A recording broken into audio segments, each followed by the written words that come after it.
오늘 건강상담에서는 박성은 신경내과의 박성은 원장님을 모시고 경련 질환의 주제로 함께 하십니다.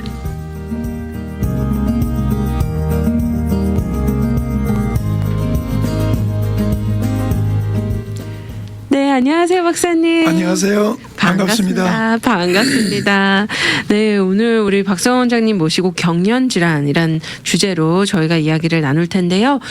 우선 사연을 제가 청취자분들께 소개해드리겠습니다. 안녕하세요. 저는 32살 회사원입니다. 상황이 심각해서 GBC 건강상담 프로그램에 연락을 드려봅니다. 감사합니다. 저는 얼마 전까지 일주일에 2-3번씩 회사 친구들과 만나 포금을 하곤 했습니다. 주변 사람들이 저더러 술을 좀 줄이라고 하곤 했지만 제 귀에 그 말들이 별로 어필하지 않았습니다. 그저 친구들과 만나서 이야기하며 맥주잔을 들이키는 것이 너무 좋았고 때로는 좀 센 술도 마시곤 했습니다. 자주자주 술에 취해서 나가 떨어져 자는 경우도 많았고요. 치중 운전으로도 경고도 받았습니다. 그런데 문제는 지난해 초부터 2번이나 응급실을 방문하는 신세가 되었는데 정신을 잃었기 때문입니다. 제 친구가 신경과 선생님으로부터 약을 받았지만 규칙적으로 먹기 시작한 지가 2-3달밖에 안 됩니다. 저는 죽을 때까지 약을 먹어야 된다고 하는데 이게 무슨 말인지 사실일까요? 어떻게 하면 약을 먹지 않고 살 수 있을까요? 박사님 알려주시길 바랍니다 하면서 이렇게 연락을 주셨는데요. 우선 이렇게 편지를 또 사연을 보내주셔서 감사드리고요. 선생님 이분이 2번이나 응급실을 방문했다고 해요. 또 이제 종종 포금을 하신다고 이렇게 또 고백을 방송을 통해서 하시게 되셨는데요. 이분이 가진 질환을 오늘 저희 주제인 경련 질환이라고 할 수 있을까요? 네. 경련이라는 건 가장 중요한 건 이제 정신을 예기치 않게 잃게 되는 것이 가장 중요한 증상, 심텀입니다. 네. 네. 그래서 사실은 이 경련 질환이 반복되면 한 번 이상 오면 그걸 우리가 간질이라고 말을 합니다. 간질이라 그러면 이제 사람들이 깜짝 놀래고 대단한 이제 병으로 생각하는데 물론 신경을 써야 될 병이지만 그렇다고 해서 이게 무슨 암이나 무슨 특히 한국 분들은 이 소위 이게 여기서 말하기 좀 그런데 질환병이라고 그렇게 얘기하고 네. 아주 좀 부정적인 개념이 많아요. 근데 그래서 하여튼 정의를 내리면 한번 정신 잃으면 경련 혹은 영어로 seizure 그것이 반복되면 간질 간헐적으로 오는 질환이라는 뜻인데 그래서 정신을 의도하지 않았는데 잃게 되는 거 그 되게 몇 분 이하입니다. 1-2분 이하 혹은 길면 한 10분 이하인데 그게 이제 키포인트고 생각보다 상당히 많아요. 한 심지어 0.5%까지 교과서에서 얘기하고 있습니다. 그럼 굉장히 많죠? 굉장히 많은 수치인 거죠. 네. 그렇군요. 이렇게 말씀해 주신 것처럼 10분 정도 가까이까지도 갈 수 있다는 게 참 무서운데요. 사실 정신을 잠깐 잃어도 깜짝 놀랄 수 있는 일이잖아요. 그렇죠. 네. 이 외에 또 다른 증상들이 있는지 경련 질환에 어떤 증상들이 또 있는지 궁금합니다. 네. 우선 경련이 가장 비슷하게 경련처럼 올 수 있는 건 되게 심장 부정맥이에요. 그래서 그거 우리가 처음에 이제 구분을 해야 되는데 경련은 정신 잃는 게 키포인트라고 제가 말씀드렸고 그 외에도 이제 정신을 잃게 되면서 혹은 잃기 바로 직전에 몸의 한 부위가 이렇게 떨려올 수 있어요. 자기가 원치도 않는데 팔이나 다리가 이렇게 실룩실룩 움직여지면서 네. 그 다음에 사람에 따라 뭐 안 올 수도 있지만 정신이 약간 이상해져요. 그래서 뭐 혀를 조금 낼름거린다든지 혹은 정신이 약간 혼미해지면서 네. 이렇게 그 단추를 풀었다 꼈다 하고 같은 반복된 동작 같은 걸 좀 하기도 하고 이렇게 말을 걸면 대답을 안 해요. 이제 그런 거 하다가 확 쓰러지면서 이제 몸 전체가 이렇게 아치처럼 뻗어지고 뻣뻣해지고 네. 그러다가 거기 한 30초 한 1분 지나면 그 다음에 팔다리가 이렇게 확 이렇게 움직여질 수 있죠. 거기 한 1, 2분 이하 네. 그렇게 되고 그 다음에 이제 축 늘어져 갖고 만약에 정신을 잃는 일이 완전히 오는 경련이라면 축 늘어지는 일이 한 10분에서 심지어 길면 수시간 동안 올 수가 있어요.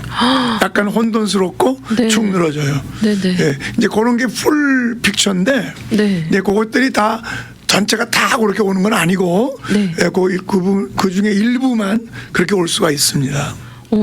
그러면 선생님, 저 이렇게 드라마라든지 영화에서 보면 이렇게 눈도 뒤집히고 이런 현상들이 있는데 그것도 하나의 증상인가요? 네, 눈이 네. 사실은 이제 뇌의 어느 일부에서 오른쪽이면 오른쪽 뇌에서 문제가 진앙지가 있다 그러면 눈이 그쪽으로 돌아가요.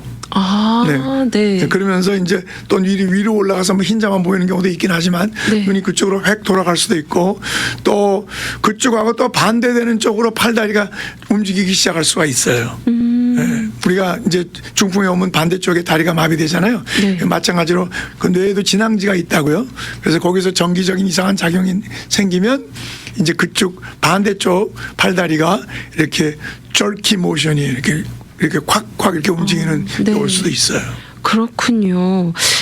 그러면 이런 증상들이 시도 때도 없이 아무 때나 오는 건지 아니면 또 혹시 뭐 저희가 피곤하다거나 심한 쇼크, 뭐 극심한 스트레스 네. 이런 부분들을 받으면 더 잘 온다거나 네. 좀 그런 부분이 있는지 궁금해요. 이게 참 어려운 게 예측하기가 상당히 어려워요, 일반적으로. 네. 그런데 많이 오는 사람들은 뭐 일주일에 여러 번도 올 수도 있고 적게 오는 사람은 몇 년에 한 번 올 수도 있지만 몇 년에 한 번 와도 치료 대상이에요. 네네. 위험하니까. 네. 그래서 이제 그 오는 횟수라든지 오는 상황은 사실은 예측 불허예요. 그러나 일반적으로 잠을 많이 못 잤다든지 또 굉장히 피곤한 상태에서 갑자기 잠으로 들어갔다든지 할 때 오기가 쉽다고 돼 있어요. 네네. 그러나 쇼크를 받았다든지 정서적으로 굉장히 스트레스가 있다고 해서 그 자체가 경련을 야기하지는 않아요. 그 많은 사람들이 그렇게 생각하기 쉬운데 네. 그렇지 않아요. 무슨 큰 쇼크 받았다고 경련하지 않습니다. 만약에 큰 쇼크 받아서 쓰러질 때는 그거는 저는 전혀 다른 기전이에요. 쓰러져서 심장이 너무 늦게 뛰어져 가지고 쓰러지는 거예요, 되게. 쇼크 받을 때 우리 특별한 신경이 있어 갖고 그게 심장 박동을 느리게 해요. 네네. 그러면 놀라서 쓰러지는 게 되게 그런 거고요. 그건 경련이 아니에요. 네. 경련은 예기치 못하게 어떤 시점에 그러나 이제 잠이 들어갈 때와 잠에서 나올 때가 좀 오기 쉽다고 돼 있긴 한데 네. 하여튼 예측이 좀 어려워요, 이게. 네. 그래서 굉장히 치료가 잘해야죠. 안 그러면 위험하니까. 네, 말씀해 주셨듯이 경련이라는 질환에서 가장 중요한 것은 정신을 잃는 것. 맞아요. 네, 그렇게 말씀을 해 주셨고요.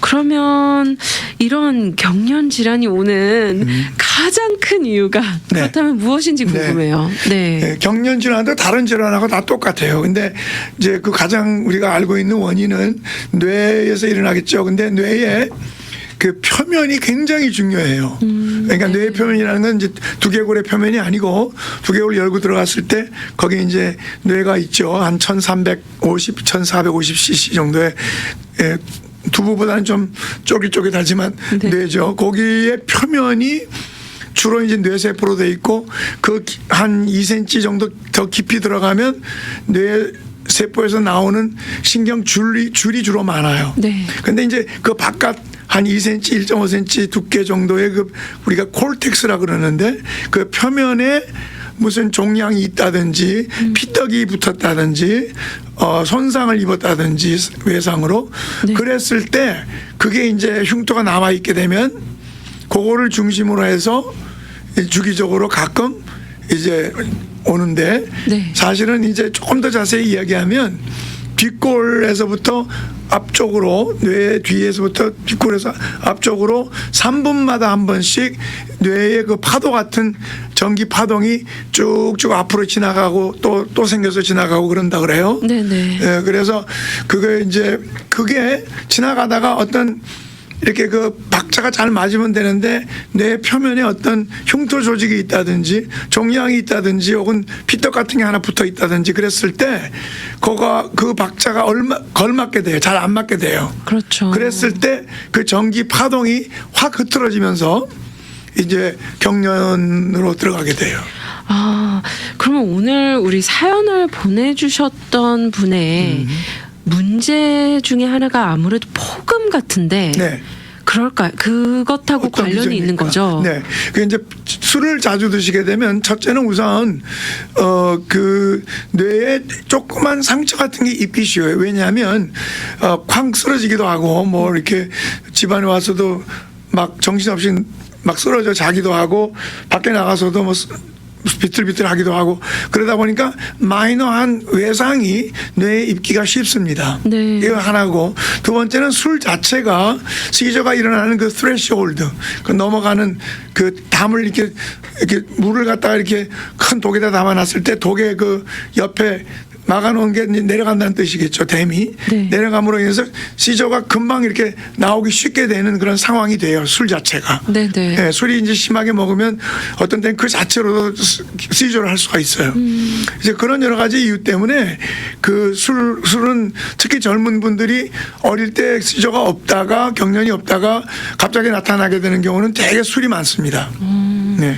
또 사실 이렇게 영상들을 찾아보면 마약도 그런 범위 안에 있을까요? 마약은 생각보다 우리가 생각한 것보다는 많지 않지만 꽤 있어요. 그것도 네. 너무 익사이터토리 그 아주 그 흥분성 마약 같은 것들이 과하게 했을 때 먹었을 때 그럴 가능성이 있죠. 코케인 같은 게 이런 게 심하게 많이 들어가면 그래요. 근데 마약으로 인해서 시저가 오면은 굉장히 심하게 한 거예요. 오, 네, 그러니까 금방 시저는 안 합니다. 네네. 예. 그렇군요. 요새 흔히 그런 표현들이 있더라고요. 도파민 전쟁 이렇게 그런 표현들도 있고 한데 그렇군요. 그러면 우선 다시 경련 이야기로 들어가서 네. 경련이 자주 오곤 하면 우리 건강에 어떤 다른 문제들이 생기는지 네. 또 아까 우리 박사님께서 말씀해주신 것처럼 좀 위험도에 네. 대해서도 말씀해주셨는데 네. 어떤 부분들이 위험한 건지. 제일 그냥 상식적으로 네, 이렇게 궁금해요. 아무 데서나 콱 넘어질 수 쓰러질 수 있고 네. 정신 모르는 상태에서 담은 몇 분이라도 지나갈 수 있기 때문에 굉장히 위험하고 불안한 거죠. 그렇죠. 네, 다치기 쉽고 운전할 때 다른 사람한테 엄청 해를 주는 경우도 많이 있습니다. 그거 있고 두 번째는 이제 경련을 이제 우리가 이제 그 크로닉하게 만성적으로 조절을 안 하고 만약에 살았다 그러면 그게 이제 기억력 손상의 유래가 될 수가 있어요. 그래서 우리가 경련을 많이 하고 제대로 약으로 조절 안 하신 분들 혹시 돌아가신 다음에 우리가 부검을 해보면은 네. 그 해마 같은 그 세포가 많이 손상되고 세포가 죽어 있는 것을 발견할 수 있다고 해요. 네네. 그래서 경련 치료하는 건 아주 절대적입니다. 네. 그렇군요. 예, 그리고 이제 경련이 예를 들어서 약을 먹다가 갑자기 끊었다든지 뭐 그랬을 때 30분 안에 또 경련이 일고 그러면 응급이에요. 그래서 그때는 경련을 제대로 깨지도 않은 상태에서 또 일어나고 그러면 두 번, 세 번 일어나면 즉각 응급실에 데려가야 돼요. 왜냐하면 생명이 위험할 수도 있어요. 네. 아, 그렇군요. 정말 이렇게 자동차를 운전하시다가 네. 갑자기 경련이 온다고 상상을 해보면 네. 너무너무 무서울 황당하죠. 것 같거든요. 본인은 당연한 거지만 네. 그 주위에 있는 상황들도 상상하고 싶지 그렇죠. 않은데요. 그렇죠. 네. 그러니까 술 먹고 운전하는 거 이상해요. 예, 그래서 예를 들어서 경련이 있는 사람이 잠을 잘 못 잔 상태에서 운전하면 절대 안 돼요.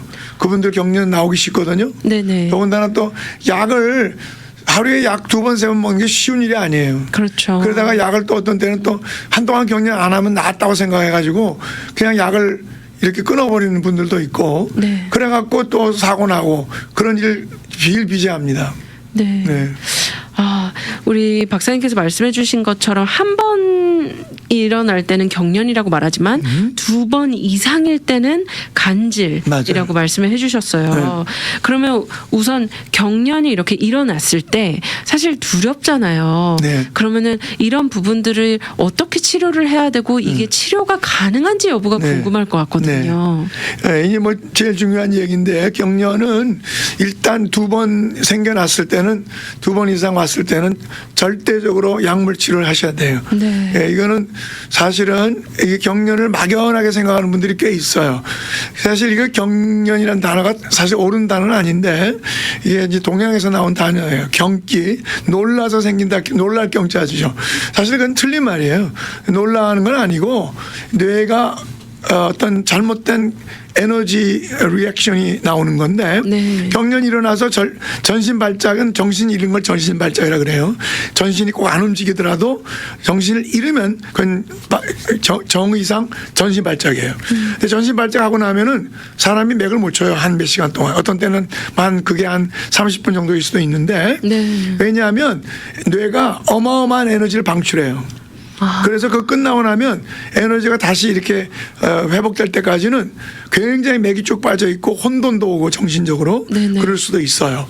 예, 그래서 이제 그 어마어마한 에너지 리액션이라는 걸 우리가 꼭 알 필요가 있어요. 예, 그래서 그 약을 꼭 먹어야 되는데 약은 이제 그 threshold를 높여서 이제 아까 말씀드린 대로 뚝을 쌓는 것처럼 그래서 웬만한 걸로 경련이 일어나지 않도록게끔 이제 방축을 쌓는 거죠. 네. 예, 그렇게 하는 건데 사실은 많은 사람들이 이 경련약을 안 먹으려고 그러고 계속해서 약을 먹으니까 몸에 되게 나쁜 줄 알고 그러는데 절대 그렇지 않고요. 요즘에 약이 굉장히 좋은 게 많이 나와 있고 그래서 독한 약도 많지 않고요. 그래서 약으로 대부분이 잡힙니다. 그래서 약을 꼭 드셔야 돼요. 안 드시면 이게 뇌가 손상을 많이 받고 위험하고 그렇기 때문에 제가 이때까지 경련 치료해 본 상황에서 약 안 먹고 치료할 수 있는 다른 방법은 없어요. 예. 그렇군요. 그러니까 꼭 약을 의사가 지시하는 대로 절대적으로 약을 드셔야 돼요. 아무래도 이렇게 약을 복용하다 보면 네. 좀 사이드 이펙트가 있다거나 있을 수 있죠. 네, 그런 부분이 걱정되실 수 있잖아요. 또 아무래도 또 다른 약들을 복용하시기 때문에 네. 이게 또 상호작용이 아니라 맞아요. 좀 다른 네. 이런 물질, 케미컬 물질들로 인해서 문제가 생기지 않을까 좀 고민하실 것 네. 같은데요. 네. 그거는 이제 약은 지금 아까도 말씀드린 대로 좋은 약이 많이 있고 네. 또 약이 이제 뭐 조금 센 약도 있을 수 있는데 우리가 지금 요즘에는 이제 다 혈중 농도도 검사하고 간 수치도 보고 그래서 장기에 절대로 무리가 없이 합니다. 네. 그러니까 그거는 완전히 신뢰하셔야 돼요. 절대 경련약 잘 듣는 거 오래 먹어서 손해봤다는 말은 없어요. 네. 그렇기 때문에 그거를 약 먹는 거가 자꾸 부담으로 생각하는데 약 안 먹고 경련 가끔 하는 게 더 나빠요. 네. 그러니까 약 먹어서 안 오게 하는 게 최상의 방법이고 사실은 약 먹고 치료를 잘 했을 때 수명도 거의 같아요. 제대로 약 잘 드시는 분들은 네네. 수명 검사 다 했는데 수명 다 갔고 제대로 약만 잘 드시면 생활에 아무 지장 없어요. 하지만 네. 박사님 그럼에도 불구하고 네, 잘 치료가 안 되는 경우도 있잖아요. 있어요. 네, 그런 거는 그런 경련 같은 경우는 어떻게 치료를 할 수 있는지 그런 치료 플랜이 있는지 궁금해요. 네. 치료는 일단 물론 굉장히 힘든 치료도 제가 지금 한두 명 데리고 있어요. 근데 네. 약을 바꿔가면서 한 분은 지금 굉장히 좋아지고 있고 그래서 약을 여러 번 바꿔야 될 때가 있고요. 그 다음에 약을 가능하면 우리가 한 가지 약으로 쓰지만 어떤 분들은 손상이 뇌가 많이 가 있기 때문에 두 가지 내지 세 가지까지도 씁니다. 그런데 이제 다 그 약의 그 프로파일이 우리가 안심하고 세 개까지라도 쓸 수 있는 걸 쓰게 돼 있지 네. 함부로 절대로 안 씁니다. 그러니까 혹시 심한 경우, 극심한 경우, 예를 들면 과거에 뇌가 엄청 많이 다쳐가지고 그런 분들은 되게 이제 기능도 조금 어려움이 있을 수 있죠. 그런데 그런 분들도 약을 3개 정도로 올려서 경련 안 하는 게 100배, 1000배 나아요. 네. 예, 그리고 이제 그 약물 치료가 있고요. 물론 약물 치료도 안 되고 또 다른 방법도 안 되는 경우도 있기는 있어요. 드물긴 하지만 심지어는 그 아까 내가 그 뇌의 표면이 중요하다 그랬잖아요. 네, 그래서 맞아요. 그 경련이 일으키는 표면을 수술적으로 얇게 도려내서 경련을 막는 그런 치료도 대학병원에서는 지금 하고 있거든요. 네. 그러니까 이제 그런 수술적인 방법도 있고요. 그 다음에 이제 어떤 신경을 경련이 일라 그럴 때 이제 마치 페이스메이커, 심장 페이스메이커처럼 거기에 자극을 탁 저절로 자동적으로 때려서 경련을 안 하게 하는 그런 방법도 요즘 많이 개발을 하고 있어요. 예, 그렇긴 한데 역시 어떤 병이나 마찬가지로 아주 뭐 흔치 않지만 그래도 치료하기 아주 어렵고 또 치료가 한 70, 80%는 됐는데 살짝 지나가는 경련이 계속 있는 분들도 있어요.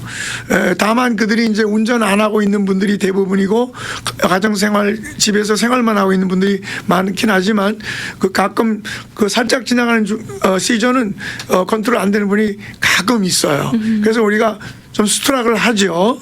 그러나 한 8, 90%는 약으로 조절된다고 봐야 돼요.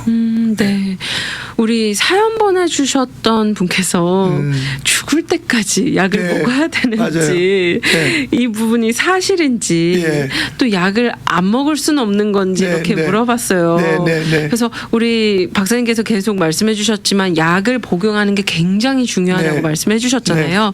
그러면 언젠가는 예. 이 경련약을 끊을 수가 있는지 예, 그런 궁금합니다. 경우도 상당히 있어요. 그래서 네. 이제 절대로 이제 먼저 술 드시는 분은 술은 끊어야 됩니다. 이거는 뭐 적게 먹고 줄이고 뭐 이러지 말고 아주 끊으셔야 돼.